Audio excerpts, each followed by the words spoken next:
கலந்து கொள்ள வந்திருக்கும் எங்கள் அருமை சகோதரர்கள் இருவரையும் வருக என்று வரவேற்கின்றேன். அவளை தெரியாதவர்கள் தமிழ்நாட்டிலே இருக்க முடியாது. இந்த மருத்துவமனை ஆரம்பித்து 52 வருஷம் ஆச்சு. இந்த மருத்துவமனை தெரியாதவங்களும் தமிழ்நாட்டில் இருக்க முடியாது. உண்மைதானே? ஆமாம். மருத்துவமனைக்கு போகாமல் யாரும் இருக்க முடியாது. அது முடியாது. தப்பான காரியம் பண்ணும்போது ஹாஸ்பிட்டலுக்கு போயிடுறாங்க. அது எங்களுக்கு வருமானம் தானுங்க. தமாஷை சொல்கிறதுங்க. எங்கள் அப்பா என்னை வர சொன்னார், அமெரிக்காவிலேருந்து என்னை வர சொன்னார். ப்ளீஸ் கம் பேக் அப்படின்னாரு. Game A visa for 2 years. America government game A visa for 5 years. 1972 போயிட்டு அப்பா 2 வருஷத்தில் கூப்பிட்டார். அப்பாவா அமெரிக்காவான்னு கேட்டப்போ நான் அமெரிக்கான்னு சொல்லிட்டுல அப்பான்னு சொல்லி இங்கே வந்துட்டேன். நான் யூஸ்வலாக போனவங்க வரமாட்டாங்க. என்ஆர்ஐன்னா நான் returning Indians, not required Indians. பாருங்க என்ன சொல்றது, அமெரிக்கா போன ஆளு வர்றது இல்லை. பிள்ளைகள வெள்ளையா இருக்காங்க. அப்புறம் போய் படித்தேன், நிறைய படிச்சுட்டு வந்து இங்கே ஹாஸ்பிட்டல் ஆரம்பித்தேன்.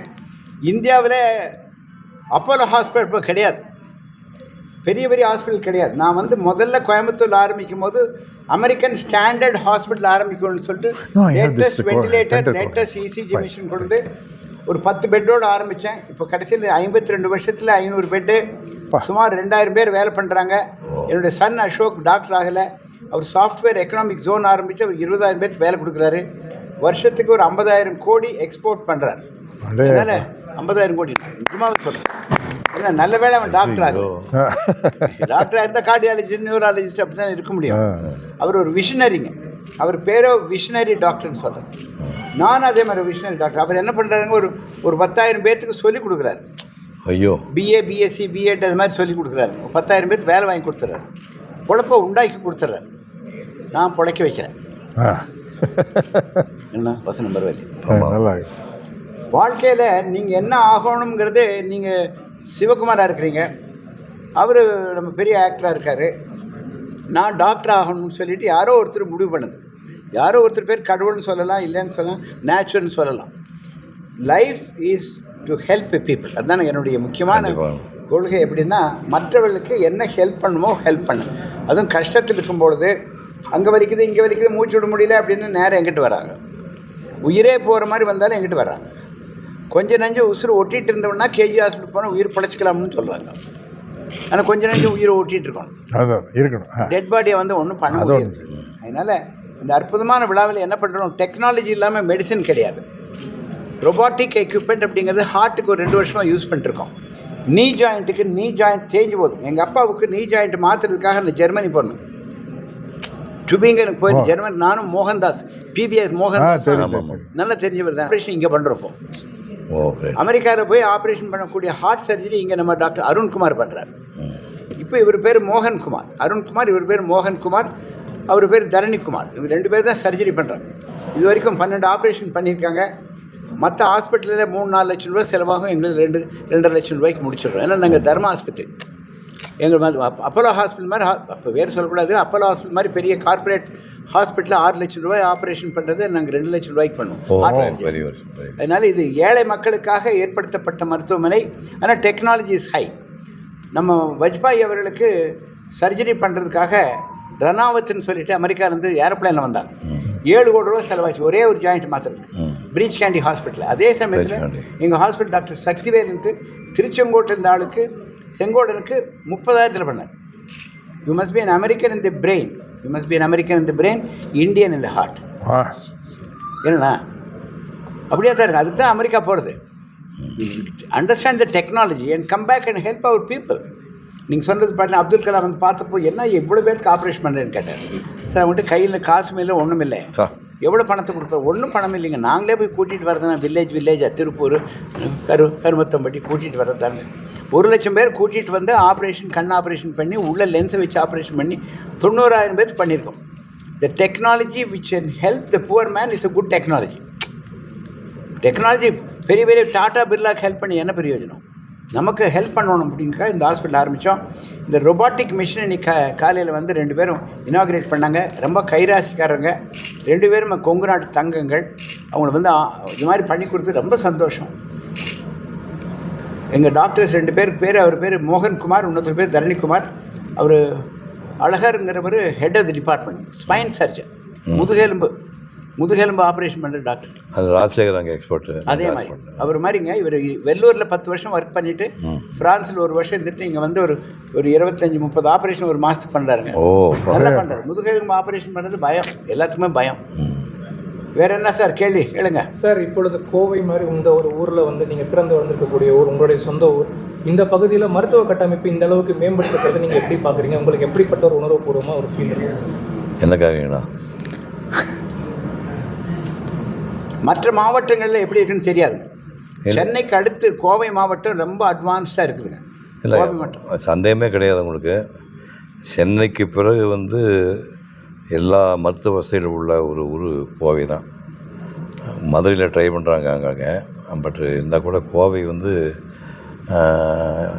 இவர் கேஜி ஹாஸ்பிட்டலில் இவர் ஆல்மோஸ்ட் டாப்பால் 52 வருஷங்கிறாரு. நான் கல்யாணம் பண்ண வருஷம் அது 74 ஆரம்பித்து 52 வருஷமாக அவங்க பண்ணிகிட்ருக்காங்க. அது இமேஜினாக பண்ண முடியல. இவர் சிரிச்சிட்டே பேசுகிறார், பெரிய கொடையாளி, 350 கோடி தான தர்மம் பண்ணேன் அப்படிங்கிறாரு. ரொம்ப இம்மினன்ட் மேன். இப்படி அசோக்னு ஒரு மகனை பெற்று அவர் வந்து இன்னும் பிரமாதமாக டெவலப் பண்ணியிருக்காங்க. கோவை மெடிக்கல்ஸ் எல்லாம் இதுக்கப்புறம் வந்தது தான். இப்போ வந்து இவர் வந்து கிட்டத்தட்ட என்னை விட ஒரு 1.25 வருஷம் சின்னவர். நான் சென்னையில் வந்து ஓவியக் கல்லூரியில் படிக்கும்போது இவர் எம்பிபிஎஸ் வந்து அங்கே முடிச்சுட்டு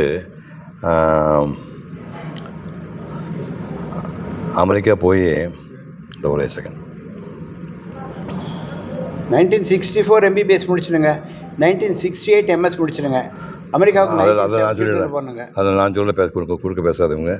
1964 சென்னை மருத்துவக் கல்லூரியில் ஒரு MBBS முடிக்கிறாரு. சிகாகோவில் இல்லினாய்ஸில் மவுண்ட் சினாஸ் மருத்துவமனையில் போய் போஸ்ட்டு கிராஜுவேட்டாக பட்டம் வாங்குறாரு. 1984 ராஜீவ்காந்தி கிட்ட இவர் டாக்டர் PC ராய் விருது வாங்குறாரு. 2005 அப்துல் கலாம் கிட்ட பத்மஸ்ரீ பட்டம் வாங்குறாரு. அப்துல் கலாம் நான் வந்து 2010 போய் இன்டர்வியூலாம் பண்ணியிருக்கேன். அதுக்கப்புறம் இவர் ஹாஸ்பிட்டலை பற்றி சொல்லணும்னா 52 வருஷம் ஆகுது. 22 நாள் குழந்தைகளுக்கு மூளை அறுவை சிகிச்சை பண்ணியிருக்காங்க. 22 நாள் குழந்தைகளுக்கு மூளை அறுவை சிகிச்சை உலகத்திலேயே இவங்க தான் முதல் இருக்காங்க. அப்புறம் வந்து 128 ஹை டெக்னாலஜி உள்ள கார்டியாக் CT ஸ்கேன் வந்து ஆசியாவிலேயே இவங்க தான் வாங்கி வச்சுருக்காங்க. அப்புறம் வந்து இருதய வால்வு ஆப்ரேஷன் வந்து இந்தியாவில் ஃபஸ்ட்டு இவங்க தான் பண்ணியிருக்காங்க.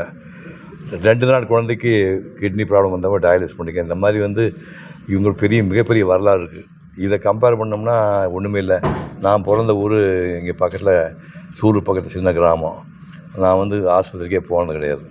அதாவது நம்ம கீழெல்லாம் விழுந்தோம்னா அந்த காலத்தில் மாட்டு சாணம் இருக்குல்ல, மாட்டு சாணம் இவர்கிட்ட சிட்டியில் வளர்ந்த பையன் மாட்டு சாணம் சூடாக போட்ட சாணத்தை எடுத்து அந்த புழிஞ்ச சாத்தை வந்து அது மேலே போட்டு விட்ருவாங்க. அது ஒரு வாரத்தில் அது செட்டில் ஆகிடும். நாங்கள் ஆஸ்பத்திரியில் போனதே கிடையாது. இங்கே வந்து தொண்டையில் அந்த சிறுநாக்கு வளர்ந்துச்சுன்னா அதுக்கு வந்து பாச்சாம்பால் ஒன்று இருக்கும். அதை வந்து மரத்துலேருந்து கொட்டி இந்த பால் இந்த பக்கம் வச்சு மண்ணை போட்டு விடுவாங்க. 3 நாள் சரியாக போகும்.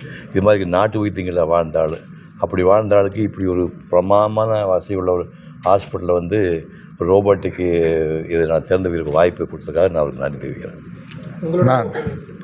ஆமாங்க, நான் இங்கே இப்போ எப்படின்னா அண்ணன் முன்மொழிந்ததை நான் வழிமொழிகிறேன். ஏன்னா அண்ணன் அளவுக்கு டீட்டெயில் எடுத்துகிட்டு வந்து இப்போ பாருங்கள், செல்ஃபோனில் எல்லாம் குறித்து வச்சுட்டு வந்திருக்காரு. நான் எந்த ஃபங்க்ஷன் போனாலும் எனக்கு முன்னாடி பேசுகிறவங்கள வச்சு பேசிக்கிறது அதுதான். டாக்டர் பக்தவச்சல் அண்ணா வந்து அண்ணான்னு தான் நான் சொல்லுவேன். என்ன கொடுமைன்னா அவர் என்ன அண்ணாம்பார், அதுதான் பெரிய கொடுமை. ரொம்ப சின்ன பையன் அவர் அண்ணாங்கிற நியாயமே இல்லை உங்களுக்கு. அவர் என்ன அண்ணாம்பார், நானும் அண்ணா டாக்டரை வந்து பக்தவச்சல் அண்ணான்னு தான் சொல்லுவேன். அவருடைய சாதனைகள் எல்லாம் போட்டு காட்டினார். அதை மனப்பாடம் பண்ண முடியல, ஏன்னா அவ்வளவு இருக்குது. ஒன்று மட்டும் மனசில் ஏற்றிட்டு 85 லட்சம் பேர் பேஷண்ட் இங்கே வந்து போயிருக்காங்க இது வரைக்கும். 85 லட்சம் பேர். அந்த லிஸ்ட்டை பார்த்தோன்னு நான் போச்சு, நான் மாட்டிக்கிட்டேன். அண்ணா சிவகுமார் அண்ணா வந்து ஃபுல்லாக மனப்பாடம் பண்ணிட்டு போய் அடிச்சிருவாரு.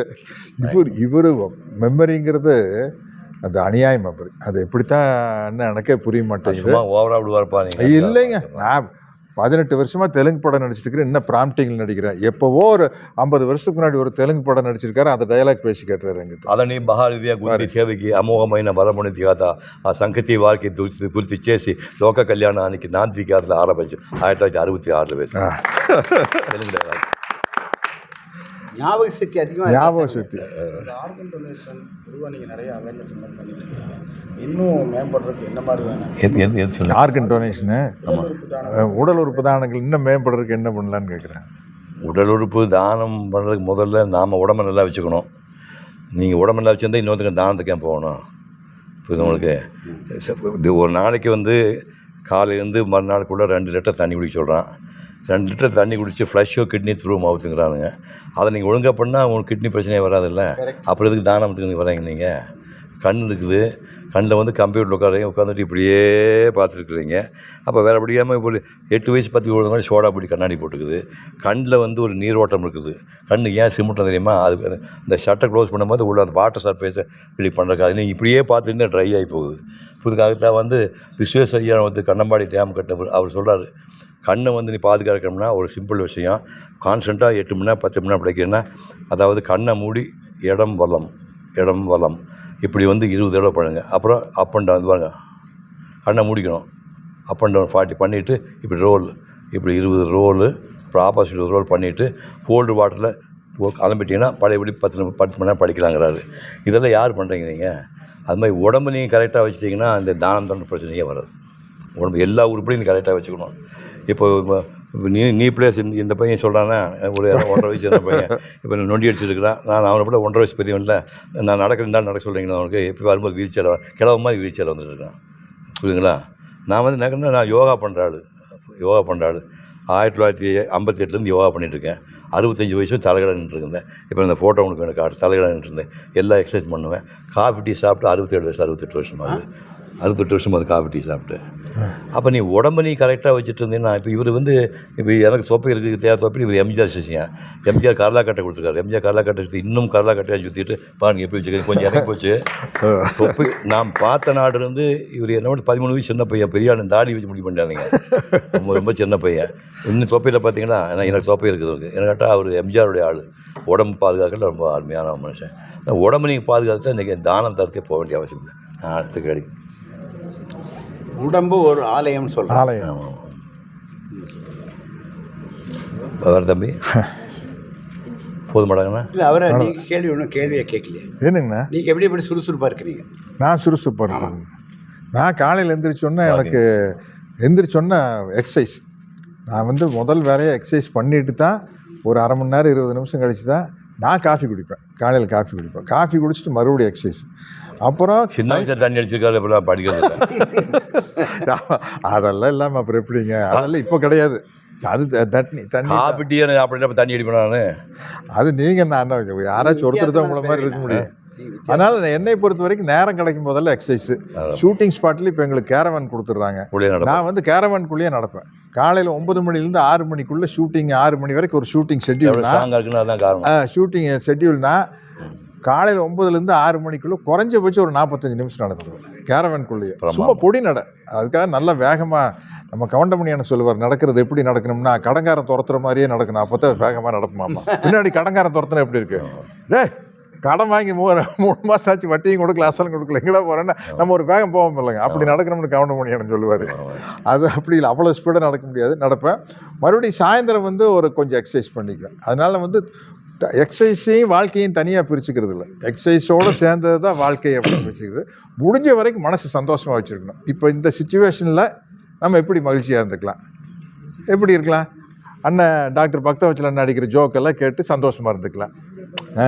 அது மாதிரி வாழ்க்கை அமைச்சிக்குது. 1000 கஷ்ட நஷ்டம் இருந்தாலும் இருக்கிற சுச்சுவேஷனுக்குள்ளே ஒரு சந்தோஷத்தை தேடிக்கிறது. அதான் நம்ம பாலிசி. பார்த்து பொறாமப்படக்கூடாதுண்ணா. அது கிடையாதுங்கண்ணா. அது என்ன சேவைகள் எல்லாருக்கும் கிடைக்கணும்னா என்ன மாதிரி மருத்துவ சேவை அனைவருக்கும் கிடைக்க வேண்டும் என்றால் என்ன செய்ய வேண்டும்? மருத்துவ சேவை எல்லாரும் கிடைக்கணும்னா பக்தவச்சல் மாதிரி நிறையா பெரிய பெரிய டாக்டர் வரணும். இப்போ வந்தாங்கன்னா இப்போ சொன்ன 800 பேர் சொன்னாங்க. இந்த மாதிரி தமிழ்நாடு ஒரு 500 பேர் வந்தாங்கன்னா மருத்துவ சேவை எல்லாருக்குமே இலவசமாக கிடைக்கும். அதாவது அமெரிக்காவில் இருக்கிற டாக்டர்ஸ் எல்லாம் வர சொல்லுங்கள். நீங்கள் சொல்லுங்கள் போ. அமெரிக்காவில் தமிழ் மக்கள் இருக்கிறாங்கல்ல, அவங்க நிறைய பணம் சம்பாதிச்சாச்சு 10 வருஷம். இன்னும் வந்து நம்ம ஊரில் குறுக்கலையம்பாளையத்திலும் சொக்கம்பாளையத்திலும் பெருந்துறையிலையும் கரெக்ட் மாடலையும் வேறு பண்ணிட்டேன். அமெரிக்காக்காரனே நீங்கள் சந்தோஷமாக வச்சுருந்தேன்னா நம்ம ஊர் மாறாத்தால் யார் சந்தோஷமாக வைக்கிறதுங்க? அண்ணா இப்போ இங்கே தான் இருக்கிறாங்க, அங்கே தான் வேலை செய்யறதுக்கு ஆள் இல்லை. அதனால நம்ம ஆளுங்க அங்கே இருக்கிறாங்க. அமெரிக்காக்காரன் யாரும் வேலை செய்யறது இல்லையாமா? அப்படிங்க ட்ரம்ப் தலையாக அழைச்சிக்கிறது.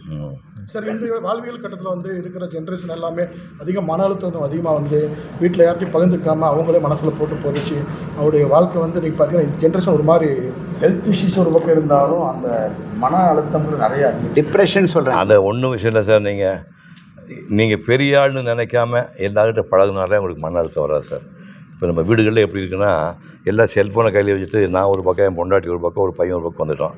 இதெல்லாம் பிடிங்கி கீழே போட்டு ஒரு நாளைக்கு ஒரு மணி நேரமாவது வீட்டில் உங்கள் தம்பி தங்கச்சி எல்லாம் உட்காந்து பேச ஆரம்பிச்சிங்கன்னா மன அழுத்தம் போயிடும். அது மட்டும் இல்லை, நீங்கள் தனியாக வாழாதீங்க, உங்களுக்கு ரொம்ப நெருக்கமான ஃப்ரெண்டு வச்சுக்கோங்க.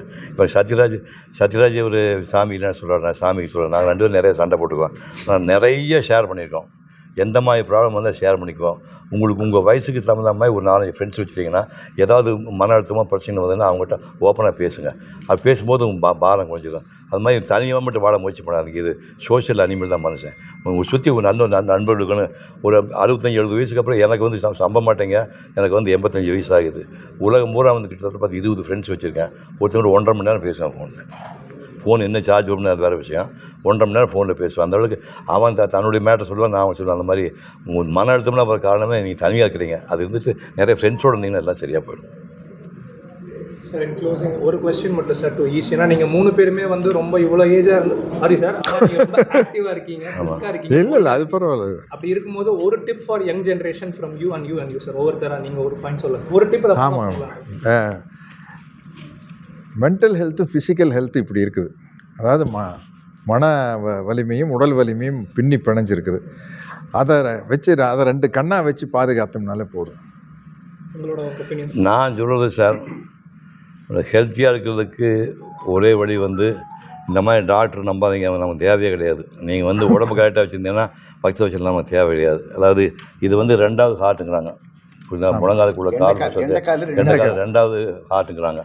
இதுக்காக என்ன, உங்களுக்கு எவ்வளோ பேர் சர்ஜரி பண்ணாலும் டாக்டர் என்ன சொல்கிறாங்க, எழுந்து நடன்னு சொல்கிறாங்க. புரியுதவங்களுக்கு சும்மா இப்படி பாரு அப்படி பாரு சொல்லலை, எழுந்து கொஞ்சம் நடக்கிறது தான் இம்பார்ட்டண்ட். அதனால் வந்து நீங்கள் ஒரு நாளைக்கு, நான் வந்து முதல்ல போட்டில் வாக் பண்ணிகிட்டு இருந்தேன். இப்போ காலையில் எழுந்து எங்கள் வீட்டில் வைட்டமின் டி வேணுங்கிறதுக்காக சன்லைட் மாடியில், இவர் வேறு மாதிரி நடக்கிறார், நான் சன்லைட் பேர் பாடி போய் மொட்டை மாடியில் போய் ஷார்ட்ஸ் மட்டும் போட்டு வெறும் பேர் பாடி. இப்போ சம்மர் பயங்கரமாக இருக்குது, வேர்த்து ஒழுகும். டவல் வச்சு தொடச்சிட்டு 45 நிமிஷம் ஃபுல் ஸ்வெட்டர். டாக்டர் கேட்டால் டி வைட்டமின் இதுதான் வருது அப்படிங்கிறாரு. புரியுது? ஒரு நாளைக்கு நீங்கள் கரெக்டாக வந்து 40 மினிட்ஸ் வாக் பண்ண ஆரம்பிச்சிங்கன்னா அது நல்லா தூக்கம் வரும், நல்லா பசி வரும். இதை மட்டும் பண்ணுங்கள். வாக்கிங் வந்து மோர் இம்பார்ட்டண்ட்.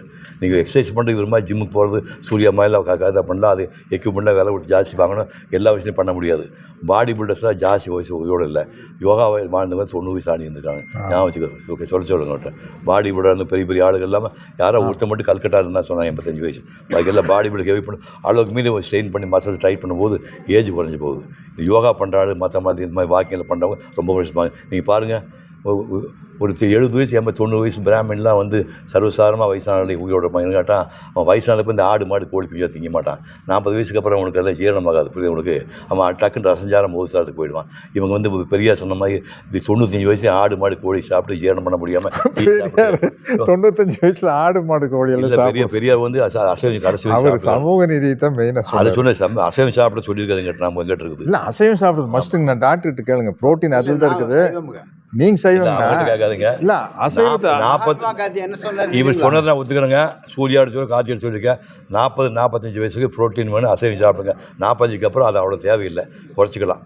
அது சாப்பிடவே சொல்ல மாட்டேன், அது குறைச்சிக்கல. இப்போ நான் 1988 ஜனவரி மாதம் 1ஆம் தேதி விட்டுட்டேன். அதுக்கு முன்னாடி ஒரு 44 வருஷம் மாதம் ஒரு நாள் அசைவம் சாப்பிட்ருந்தேன். இப்போ அது தேவை நல்லா தான் இருக்கேன் நான். ஸோ ஒரு 50 வயசுக்கு அப்புறம் வந்து ப்ரோட்டீன் சொன்னளவுக்கு தேவையில்லை, அதுக்கப்புறம் குறைச்சிக்கலாம். இவங்க இன்னும் சின்ன பையன் தான், இன்னும் கொஞ்சம் நாளைக்கு சாப்பிட்டு போட்டு சாப்பிடணும். சார் 40 இருக்கு, அதாவது சின்ன வயசு குழந்தைகள் மத்தியில் இந்த ட்ரக்ஸோடைய தன்மை ஓவர் ஆகிட்டே வருது இல்லைங்க சார்? பள்ளிக்கூடமாக இருந்தாலும் காலேஜ் வரைக்கும் அதை கொஞ்சம் சொல்லுங்களேன் சார். அது என்னென்னு தெரியாது சார், நான் வேறு தலைமுறை. அது மாதிரி இந்த பையன் எனக்கு எனக்கு ஏதோ 20 கெட்டவாது டோப்புங்கிறானுங்க, அது என்னன்னே தெரியாது. எனக்கு கஞ்சானா தெரியாது, ஏதோ நாக்கு இங்கெல்லாம் வச்சுக்கலாம்னு சொல்லலாம். அதை என்னென்னு சத்தியமாக தெரியாது, மன்னிச்சிருங்க. அதாவது எங்கிட்ட கேட்டால் தப்பாக போயிடும். பட்டுக்கோட்டை ஏற்பாட்டத்தை பாட முடியும். மக்கள் தலைவர் எம்ஜிஆர் பண்ணல, திருடராய் பார்த்து திருந்தா விட்டால் திருட்டை ஒழிக்க முடியாதுன்னு. அது மாதிரி அவங்கவுங்க பார்த்து திருந்தன, அது ரொம்ப முக்கியமான விஷயம். ஏன்னா இன்னைக்கு வந்து இந்த மாதிரி விஷயம் வந்து ஈஸியாக கிடைச்சிருது, கண்டுபிடிக்க முடியாது இல்லையா? அதனால வந்து ஒரு பொட்டலம் இப்படின்னு வாங்கிட்டு போயிடலாம். நம்ம தான் நம்மளை திருத்திக்கணும். ஸ்கூல் பக்கத்தில் இருக்கிற அந்த டாஸ்மாக் எல்லாம் கொஞ்சம் க்ளோஸ் பண்ணியிருக்காங்க, அது பெட்டராக இருக்குன்னு. ஆமாம், நல்ல விஷயம் தாங்க, ரொம்ப சந்தோஷம், ரொம்ப பாராட்டப்பட வேண்டிய விஷயம். சந்தோஷமா விஷயம். ஓகேவா, முடிச்சுக்கலாமா? ஹெல்த்தை பற்றி நான் பேசுகிறேன். சொல்லுங்கள். பார்த்தீங்களா? முழுக்க ஹெல்த்துக்கு சம்மந்தம் இல்லை நொண்டிட்டு இருக்கீங்க அப்போ நீங்கள் பேசுகிறீங்க. அது ஜாயிண்ட் ஹெல்த் கொஞ்சம் அது அதுவும் அண்ணா என்னமோ கேட்குறாரு. எம்ஜிஆருக்கு அப்புறம் திரைப்படத்துக்கு வந்து முதல்வராக திரும்ப திரைப்படத்துறை சரி அரசியல் கேட்குறாங்க. அதாவதுங்க விஜய் வந்தால் சந்தோஷப்படலாம் இல்லையா? அவர் எதாவது அவர் வித்தியாசமாக பண்ணுவார்னு தான் ஓட்டு போட்டிருக்கீங்க. இது வந்து மாற்றம் என்பது உலகத்தை தவிர்க்க முடியாத விஷயம். அப்படி உங்களுக்கு 1954 9 வருஷம் காமராஜர் நாட்டாண்டார், 9 வருஷம் ஜெயிலில் இருந்தார், 9 வருஷம் நாட்டாண்டார். அவர் சாகும்போது தலைமைட்டு 140 ரூபாயும் 4 ஜோடி சட்டை 2 ஜோடி செருப்பு 5-6 புத்தகம் இதுதான் வச்சுட்டு போனேன்.